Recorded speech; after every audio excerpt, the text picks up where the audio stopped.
répondre. Une autre preuve qui prouve que c'est un envoyé, c'est Satan.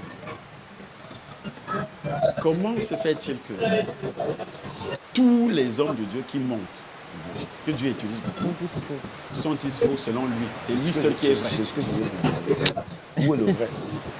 C'est lui seul qui est vrai. Le seul vrai, c'est lui. Alors que c'est lui le faux. Puisque la Bible dit, Satan lui-même se présente en ange de lumière.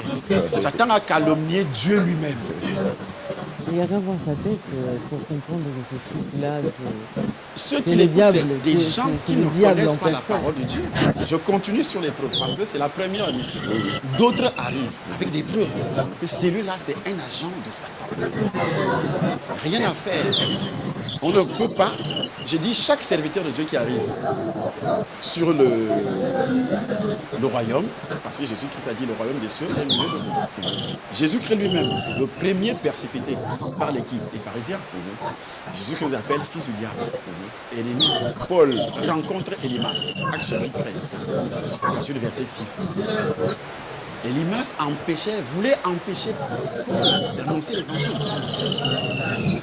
L'opposition qui surgit à Jérusalem juste après la résurrection du Seigneur, lorsque l'église primitive commence à installer ses bases. Pourquoi Paul commence à tuer les chrétiens, à jeter les chrétiens en prison? Quel est l'esprit qui a donné? Paul lui pensait servir Dieu.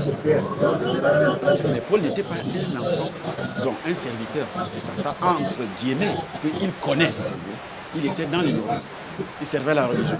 Mais lui, celui-ci, c'est un serviteur de Satan, mais déguisé. C'est pas dans l'ignorance. C'est pas dans l'ignorance. Il sait ce qu'il fait. Il sait ce qu'il fait.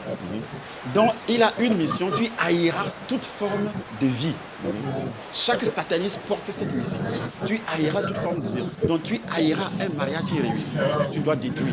C'est pourquoi dans une famille, le mariage, quand tu ris avec ta femme, un sorcier dans la famille, ça l'énerve. Quand vous rentrez faire des courses, un sorcier, votre voisin qui est sorcier, ça l'énerve. Ton frère, ton grand frère, ta soeur, ça l'énerve. Ta mère même, ça l'énerve si elle est sorcière. Parce qu'elle porte une mission, tu haïras toute forme de vie. Donc, quand tu es serviteur de Dieu, tu as une église qui passe sur les médias. Et tu commences à être connu. Tu commences à être connu. Tous ceux qui parlent mal de toi, parce qu'ils n'accomplissent pas la loi de Christ qui est l'amour. La Bible dit, si tu vois ton frère commettre un péché, prie, et Dieu donnera la vie à ses frères. Tu dois d'abord aller. La loi de Dieu, passant par Jésus-Christ, dit, tu dois, si j'ai posé un acte contre le docteur, le pasteur Rim, qu'est-ce que j'ai fait? Le pasteur, j'ai posé un acte. Le pasteur Rim m'appelle pour me dire, mon frère, j'ai entendu que tu as dit ça. Si tu me convaincs, ou bien je reconnais ma faute, je me réponds auprès de toi, ça s'arrête à ce niveau-là. Ou bien j'enseigne des bêtises, tu m'appelles au téléphone. Est-ce que c'est vraiment est-ce qu'on peut se voir? On parle ensemble, en nom de Dieu. Est-ce que le diable TV a déjà appelé tous les hommes de Dieu qu'il cite là? Il a déjà appelé, puisque lui il connaît beaucoup. Est-ce qu'il a déjà appelé un homme de Dieu pour dire, j'ai entendu, j'ai vu? Si tu vois ton frère commettre un péché, dit la Bible, prie, Dieu donnera la vie à ses frères. Est-ce que le diable TV a déjà fait ça? Il a prié pour ceux qu'il cite. Oui, moi, il m'a cité, je ne suis pas un serviteur de Dieu. A-t-il prié pour moi? Pour que Dieu me donne la vie? Pas du tout. Non, ça montre que la racine de ce il prie que Dieu te pardonne même pas. Il prie même. Quand tu te répands même, il va chercher ta repentance. Oui. Ce qu'on appelle effectivement, dans ce cas-là, la dénonciation, la calomnie. Est-ce que c'est le Saint-Esprit encore? Pas du tout, ce n'est pas le Saint-Esprit. Oui. Car l'Esprit de Dieu, les fruits du Saint-Esprit, c'est l'amour. Lisons Galates chapitre 5, verset 22. Tu peux ouvrir? Oui. Moi, je veux bien entendre tout ce que nous sommes en train de dire là. Vous dites que autrefois vous étiez sataniste.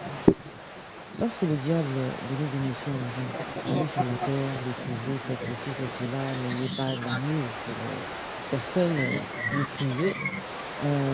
Est-ce que peut-être comme le diable aujourd'hui des tactiques plutôt, il peut utiliser des personnes qui viennent avec des Bibles, qui viennent sous forme de serviteurs de Dieu, mais en fait, ce n'est pas du tout des serviteurs de Dieu. Derrière, ce sont vraiment des agents du diable. Mais comment justement permettre aux vrais chrétiens? Parce que moi, j'estime que ceux qui le suivent, enfin, quand on est vrai chrétien, on finit par comprendre que c'est un feu.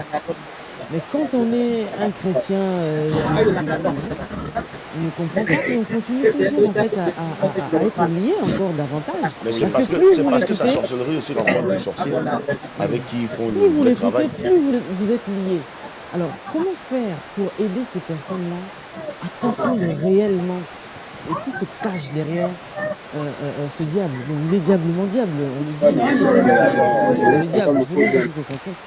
Parce que même de fois, je pense que lui-même, le diable, c'était, mais comment ce type est aussi diable que moi?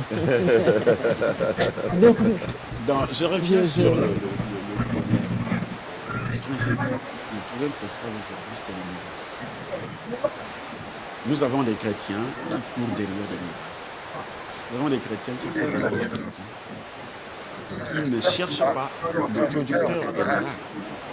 Ils cherchent des miracles, mais ils ne cherchent pas le producteur des miracles. Ils ne cherchent pas le producteur de la guérison. Comme Pierre, quand il a rencontré Jésus-Christ produit un miracle. Et là-bas, il est rempli de poissons. 2 bacs sont remplis de poissons. Pourtant, il avait péché avec la main. Qu'est-ce qui va se passer? En fin de compte, Pierre, il regarde Jésus. Il dit, retire-toi parce que je suis un homme pécheur. Je suis un pécheur. Pas pécheur de poisson. Ma nature, je suis un pécheur de nature. J'ai eu des doutes. Parce que lorsque Jésus dit, la main sans rien prendre.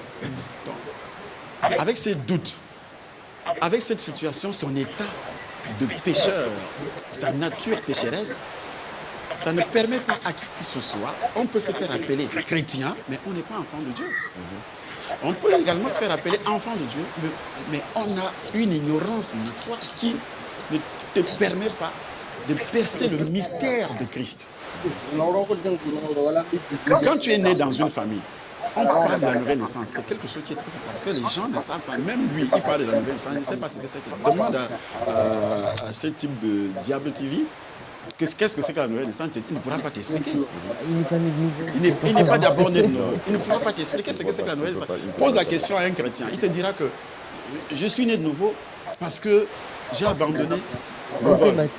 J'ai été baptisé parce qu'on a renseigné que le baptême enlève le péché originel. Or, c'est faux. Le baptême enlève les péchés. C'est ce qu'ils disent. Or, la Bible précise que 1 Pierre chapitre 3, l'eau n'enlève pas les souillures du corps. C'est un engagement. Mais ça n'enlève pas les souillures du corps. Mais quelqu'un va te répondre que moi je suis né de nouveau le jour que j'ai reçu le baptême. Quelqu'un te dira que oui, le jour que moi j'ai arrêté de mentir, le jour que moi j'ai arrêté de voler, ce jour-là je suis né de nouveau. J'ai arrêté de boire. Ça veut dire que je suis né de nouveau. Oh, c'est faux. Corneille n'était pas né de nouveau aussi. Mais il a arrêté de boire, il a arrêté de mentir. Il priait même beaucoup, il faisait des aumônes, il donnait tout son argent, toutes ses richesses. Mais Corneille n'était pas sauvé. Mais lorsque tu rencontres pardon, le diable qui rencontre de tels, et ils sont nombreux, qui se disent chrétiens, mais quand ils rencontrent telle personne, puisque les réseaux sociaux, c'est un autre instrument pour l'envoûtement du non coulant. C'est un instrument très puissant pour l'envoûtement. Vous voyez, lorsque quelqu'un invente une histoire, par exemple, on a annoncé ma mort plusieurs fois. Dès qu'on annonce ma mort dans les journaux, on annonce ma mort par la télévision, les pasteurs sorciers commencent à prêcher. On avait dit, Dieu m'avait dit que cet homme-là ne va pas vivre. Pourtant, je suis en vie. Il dit ça à ses brebis. Et ses brebis acclament. Ils sont déjà envoûtés. Mais ils ne le savent pas. Mais une chose, docteur, vraiment, pasteur. J'achète d'abord ma phrase. Oui, je veux bien que vous puissiez achever votre phrase, mais j'ai envie de comprendre une chose, parce que je ne comprends pas pourquoi est-ce que les chrétiens jusqu'à aujourd'hui, je vous explique